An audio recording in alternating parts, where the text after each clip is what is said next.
Bueno, buenas tardes. Yo soy Beatriz Martínez y agradezco enormemente estar aquí hoy participando en estas jornadas que de alguna manera pretenden innovar en la forma de presentar la innovación. Muchas gracias a Javier, muchas gracias a Conchi. Para mí, cuando alguien me dice ¿qué Conchi? Digo, Conchi innovación, Javier innovación, van indefectiblemente asociados. Y bueno, yo tengo una visión de la innovación, como ya se ha dicho, como acaba de decir Ismael, esa frase tan bonita, como una forma de mirar, una motivación, como un camino, ¿no? Yo me acuerdo cuando llegué al hospital la primera vez a reunirme con mi director gerente y me dijo, es que nosotros tenemos que innovar, porque nosotros somos un centro que nos tenemos que distinguir por ser un centro innovador. Y yo dije, vale, bueno, bien, pero ¿innovar en qué? O sea, el innovar para mí no debe ser el fin, sino debe ser el medio, ese medio que nos permita avanzar hacia cosas que queremos cambiar. Por eso lo de la mirada, ¿no? Y me ha hecho muchísima ilusión hoy coincidir aquí con Raimundo García del Moral, un profesional al que admiro muchísimo y con el que además he tenido posibilidad de trabajar, porque es una persona que tenía meridianamente claro dónde quería ir mediante esa innovación. Él decía, I had a dream, como Obama, ¿no? Y su sueño era eso, transformar digitalmente cómo se hacían las cosas y hacerlo con una visión innovadora. No siempre la innovación tiene que ir ligada al uso de la tecnología. Creo que en eso estamos de acuerdo. Simplemente tenemos que intentar cambiar la forma de hacer las cosas para que esas cosas se hagan de la mejor forma posible. Pero es cierto también que, bueno, la tecnología es una herramienta que nos permite innovar de manera más sencilla y más eficiente.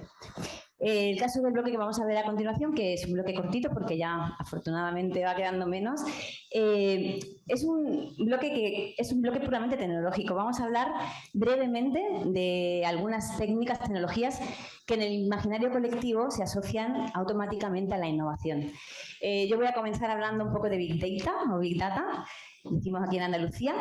Y bueno, durante estos 3 minutos que me deben quedar, en nuestra comunidad autónoma los ciudadanos andaluces van a realizar diversas tareas, gestiones, acciones que van a generar grandes volúmenes de datos.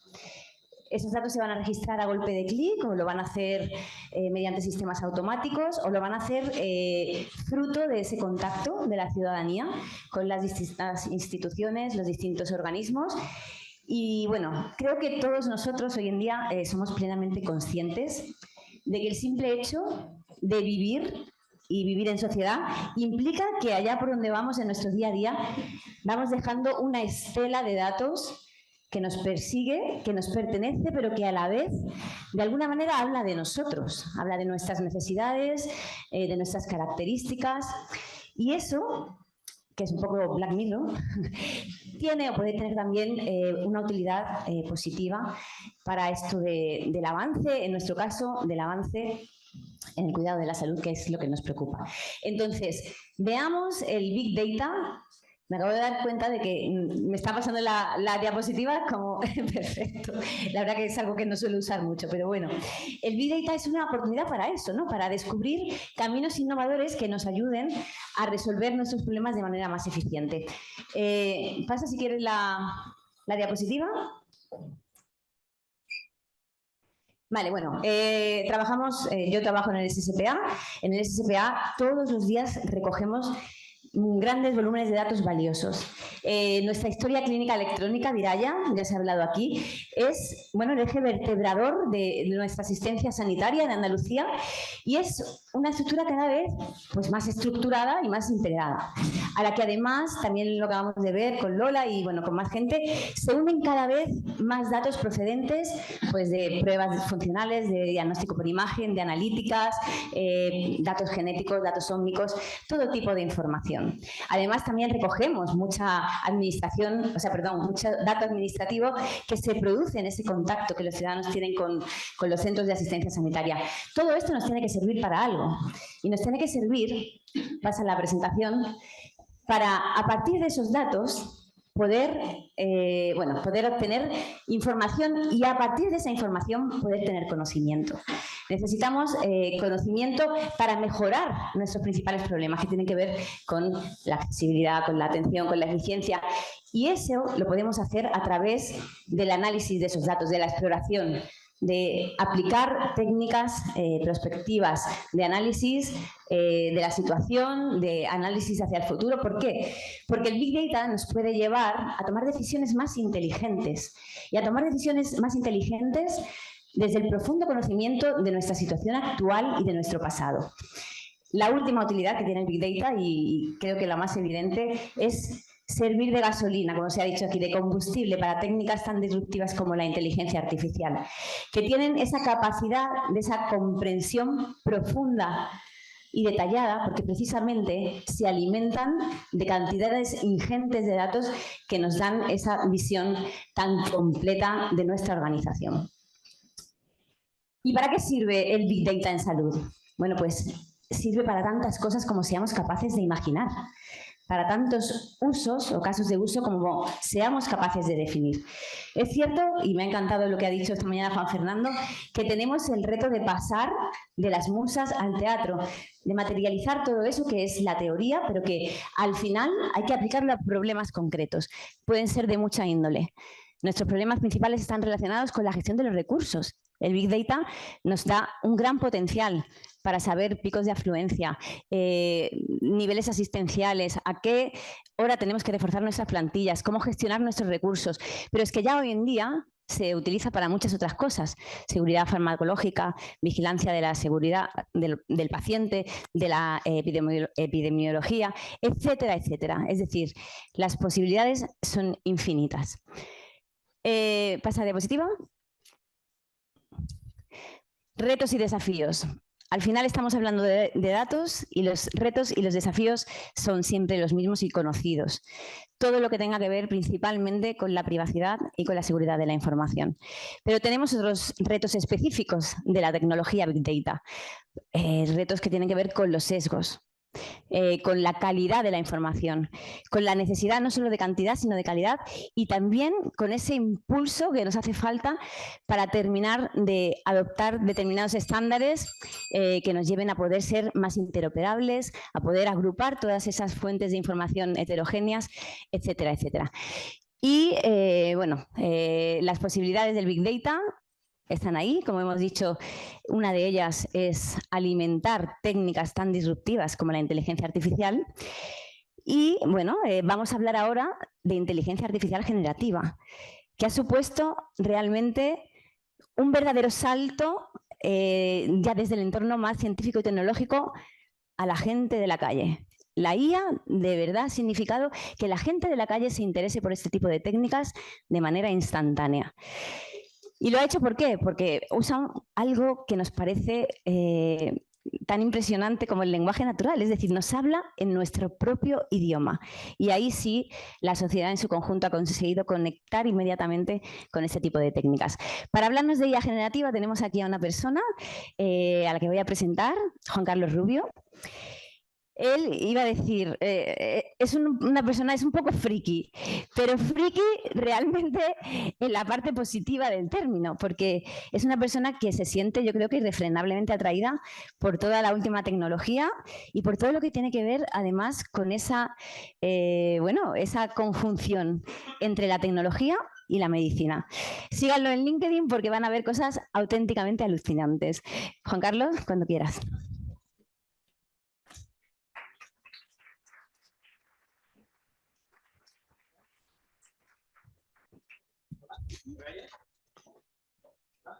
No me gusta usar el sombrero porque oculta mi pelazo, pero bueno, pues diapositiva.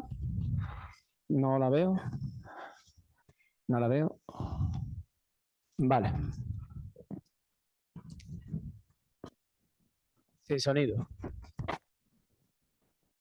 Vale. Así comienza un corto de terror.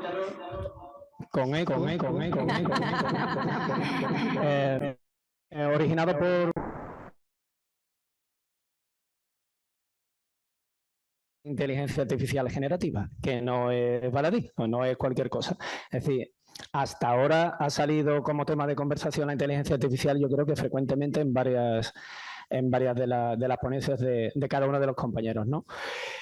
Sin embargo, inteligencia artificial como término va referido a la inteligencia artificial blanda. La inteligencia artificial en sí existe desde hace ya bastante tiempo, ¿no? Entonces, horror. Siguiente. Tengo que diferenciar entre la inteligencia artificial generativa, que es una tecnología que viene a suponer algo similar a la máquina de vapor para la revolución industrial y todo el progreso que hemos tenido en solo 5 minutos, y diferenciarla de la inteligencia artificial tradicional o la inteligencia artificial débil. Voy a intentar hacer algo más o menos coherente en muy poco tiempo. La inteligencia artificial generativa se basa en utilizar técnicas creativas, es decir, en crear recursos como vídeo o texto a partir de múltiples fuentes de datos que han sido entrenadas por humanos para encontrar y localizar patrones, respecto a la inteligencia artificial tradicional, que básicamente es muy analítica y focaliza todos sus esfuerzos en una tarea, en algo concreto. Por ejemplo, algunas de las técnicas que hemos empleado aquí, por ejemplo, robotización de aplicaciones, en general utiliza inteligencia artificial débil. Alexa, Siri a día de hoy es inteligencia artificial débil. En muy poco tiempo será inteligencia artificial fuerte, porque están intentando plasmar la inteligencia artificial generativa para que su motor sea mucho más rico. Ahora mismo tú le preguntas algo a Siri o le preguntas algo a Alexa, si no sabe lo que es, estos son los resultados en la web. Y te quedas exactamente igual, ¿no? Es lo mismo que ir a buscar, ¿no? Bien, pues la tarea que me tocó me ha cogido en un momento que, como Conchi sabe, y también algunos de mis compañeros, colisiona con un momento en el que, digamos, tengo un nivel de ocupación enorme. Así que digo, bueno, no puedo hacer esto en muy poco tiempo, porque no se lo pregunto a la inteligencia artificial generativa. Así que me fui a uno de los modelos de inteligencia artificial generativa y le dije, oye, ¿qué tengo que hacer para hacer una presentación chula en solo 5 minutos que hable de inteligencia artificial generativa? Entonces, ese modelo de inteligencia artificial generativa se llama BARD, que tiene un motor que se llama Gemini. Me dio un montón de diapositivas en el que me decía, el título de la diapositiva debe ser, el texto de la diapositiva debe ser tal. Te sugiero una imagen con estos argumentos. Y me iba mostrando las imágenes. Así que empecé por algunas de las recomendaciones. Pon algo familiar para casi todo el mundo y que sea rompedor, o por lo menos que nadie espere. La pantalla de Netflix, porque voy a contar mi historia. Mi historia es que estaba muy liado y le he tenido que pedir ayuda a la inteligencia artificial generativa. ¿Qué más cosas me ha dicho la inteligencia artificial que haga? Este es más o menos un modelo de 5 pasos rápidos que creo que voy a poder solventar en 5 minutos, porque iba a hacer algunas pruebas y no me atrevo de hacer el cambio de arrancar vídeo de YouTube, arrancar herramientas de inteligencia artificial. Así que más o menos espero que con los vídeos y fotos que muestre sea suficiente, ¿vale? Os enseñaré una portada que he diseñado con inteligencia artificial. Luego os mostraré un vídeo que lleva 2 capas de inteligencia artificial diferentes para hacer un efecto que espero que al menos os llame la atención. He utilizado una inteligencia artificial generativa de propósito específico para crear diapositivas con texto a partir de solo una frase. Y por último, le he preguntado a una inteligencia artificial generativa, o mejor dicho, he creado un chatbot para que con una inteligencia artificial generativa pudiera empollarse algo gigantesco, como de 700 folios, y que resolviera mis dudas. La imagen de portada que estáis viendo aquí es una frase en la que decía, créame una imagen en el que se refleje las ventajas de utilizar inteligencia artificial generativa. ¡Wow! Inteligencia artificial generativa en el ámbito de la salud. Y me he dado esto. Esto no es tan rico como lo que podía haber utilizado, por ejemplo, con Adobe Firefly, que es la herramienta más potente que yo conozco o que he encontrado para hacer esto. ¿Por qué ha salido con LineWire algo que aparentemente es pobre? Hasta no hace mucho hacía falta ser un ingeniero de prompt para hacer algo muy específico con resultados fantásticos. Ya no.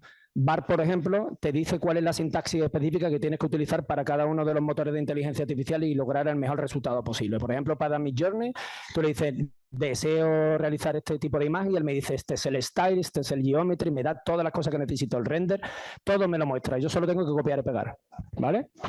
Entonces aquí tenéis Hola, mi nombre es Juan Carlos Rubio y esto es un vídeo para demostrar las capacidades de la tecnología de inteligencia artificial.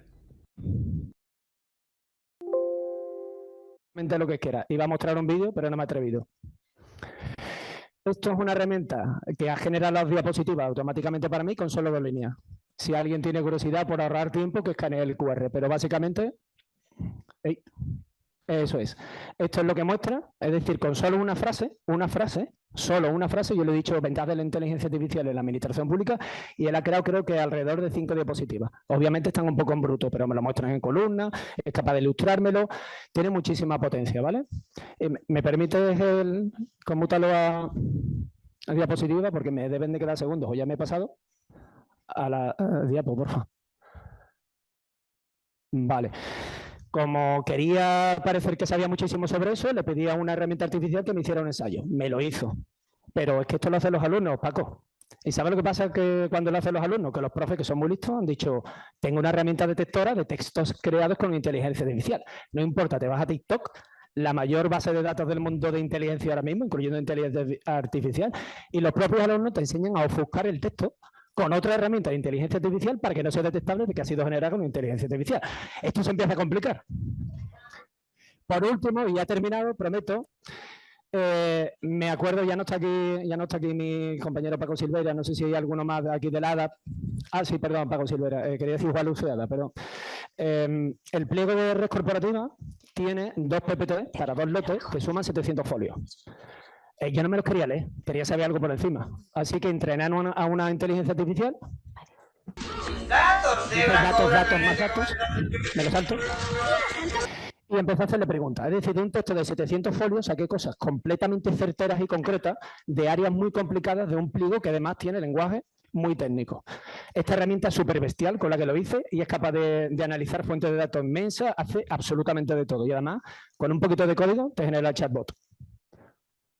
Y por último, además, por defecto, no me cuenta nada de lo que no quiero que me cuente. Me ha contado todo de red corporativa, pero si le pregunto, dime qué es la luna, no sabe lo que es.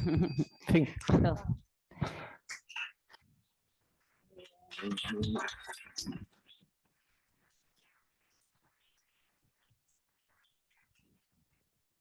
Bueno, cuando vemos todas estas herramientas que parecen ciencia ficción, tenemos que plantearnos que, por ejemplo, en el tema del cuidado de la salud, entre que estas herramientas se dan a conocer y pueden realmente incorporarse a una práctica clínica o a un tratamiento o a las cosas que hacemos en el día a día en los servicios de salud, hay un largo periodo de tiempo en el cual hay gente que se dedica a investigar con esas herramientas y con su aplicación para la mejora de la salud de la ciudadanía. Perdón.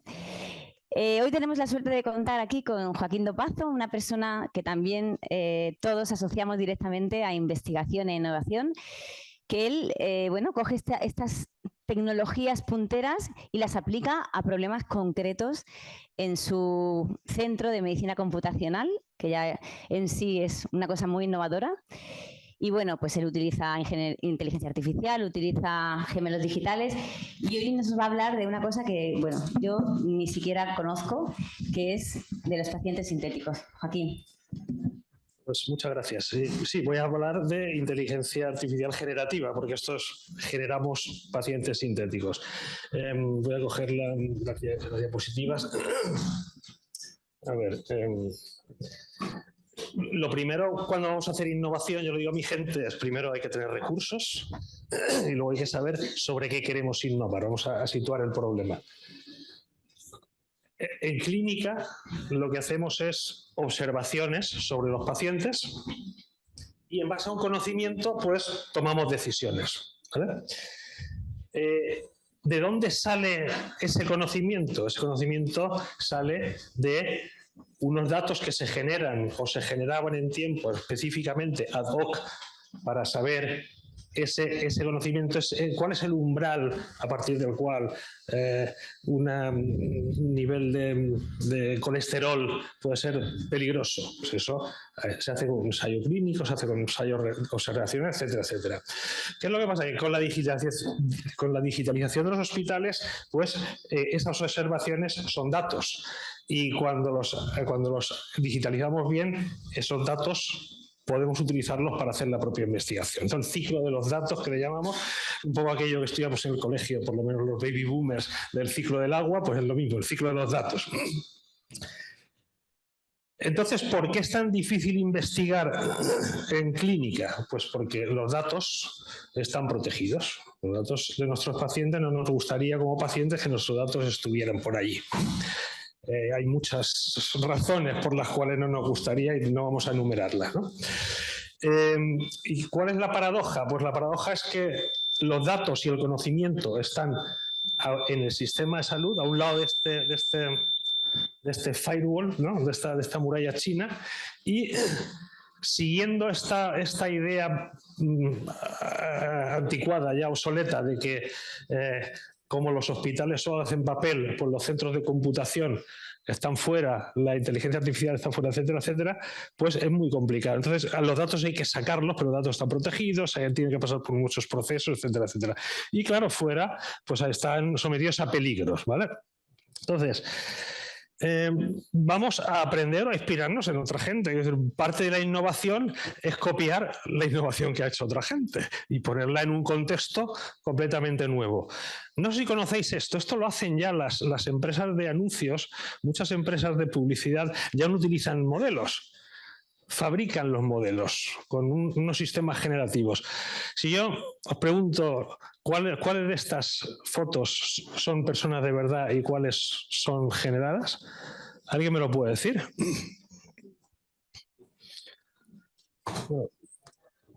Todas son sintéticas, todas, no hay ninguna real. Entonces hace con un tipo de redes profundas, generativas adversariales que se llama, que ahora os comentaré un poco cómo es. Lo importante es que aprenden, entre comillas, y ahora voy a comentar un poco cómo es este aprender. Aprenden de las relaciones entre los rasgos de la cara y aprenden aunque nosotros no sepamos esas relaciones cómo son. De hecho, no veréis un niño con arrugas, no veréis una persona morena con cejas rubias, es decir, se aprende eso incluso aunque nosotros no lo sepamos. Y eso es muy interesante.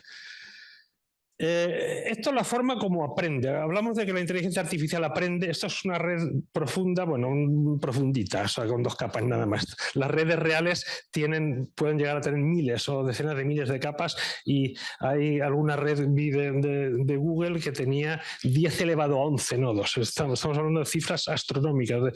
Entonces, ¿qué es lo que hacemos? Traducimos nuestro problema que es, por ejemplo, identificar cifras, pues tenemos estos píxeles, unos en negro serían 0, otros en blanco serían 1, y lo que aprende es estos píxeles, como sabemos que esto es un 0, pues cuando nos llegan estas capas que son multiplicando, cada conexión de estas es una multiplicación, bueno, digamos que es una multiplicación, es algo un poco más complicado.